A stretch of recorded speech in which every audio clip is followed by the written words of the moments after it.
Make no mistake about it that every emotion you experience in your life is a choice.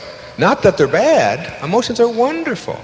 But if any emotion you experience in your life is immobilizing, keeping you from being where you want to be, keeping you from your purpose, from your mission, from your joy in life. And don't forget that the major purpose of life is to enjoy it.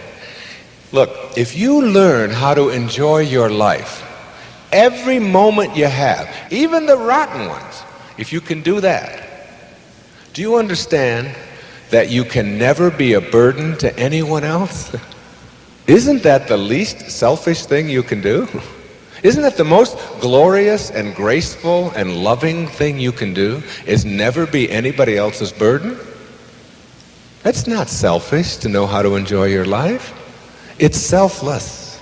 It's not putting other people down at your expense or anybody else's expense, or elevating yourself up to make others look. It's nothing like that.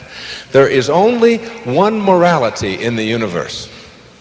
Every human being has a right to live their life as they choose to live it, as long as they don't interfere with anyone else's right to do the same. See, you can image anything for yourself. You can visualize for yourself. You can never visualize for other people to be different than they are. You don't have that kind of capacity, all right? Each person's karma is their own. Each person's life is their own to live. You cannot say, I'm going to image you doing this for me, and if you don't, then I'm going to be happy. What you can say is, I am going to have an image of myself not being upset when you don't do the things that I want you to do, that I would like it better if you did. When you get that image inside of you, then if they do it, that's terrific. And if they don't, you don't look at that as not terrific. You look at that as where they are right now. And Robert Frost had a wonderful definition of love. He said that we love the things we love for what they are. And that same thing goes for people, for what they are, not for what I would like them to be. And we don't alter or want to alter the things we love. You love it for what it is, rather than what it can do for you. Same with your children. I have spent the last 10 months of my life almost exclusively in working on a book that will be out in the fall called What Do You Really Want for Your Children? And it's about applying the principles of all of my books to the raising of children. And I think about what is important. What is it that we want for our children?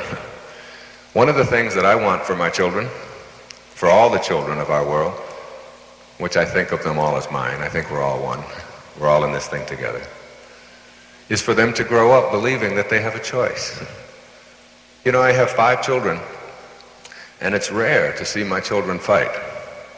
They haven't been grown up on fighting. They have never had fighting reinforced as something that is only normal and kids only fight. They've always had a kind of a belief system that it's not normal to fight and be angry and to hate each other, and that those impulses are things that we can learn to tame and not have, because fighting and anguish and pain and despair are things that bring us down and kind of destroy our lives.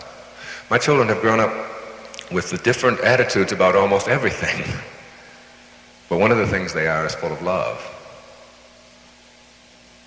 When my daughter was in the 2nd grade, she came home and she said, "Billy doesn't like me. Billy doesn't like me." She was all upset about that. I said, "I understand that.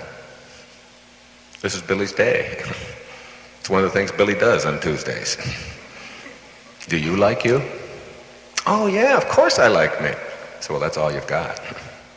She'd go away, and she was used to her daddy talking to her weird like this. So many other daddies and mommies in the neighborhood say, "Oh my goodness, what can we do to get Billy to like you? Let's see, maybe we'll give him some money."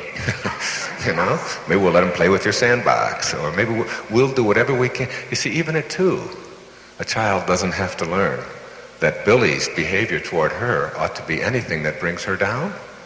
Do you understand that every moment in your life that you spend upset, despaired, anguished, angry, hurt because of the behavior of anybody else in your life is a moment in which you have given up control of your life? Is a moment in which you have said to the people in your world, what you think of me is more important than what I think of myself. And so I will do whatever I have to do to get you to like me. Instead of, I will fill myself with love, and I will send that out into the world. And those that accept it, that's wonderful. And those that don't, that just happens to be where they are now. There is a karma to this planet that I'm only beginning to understand. But one thing I know is that when I put responsibility on me for my suffering, for my pain, for my difficulty, and when I send out love as my reaction to anybody else's anguish, that I get it back.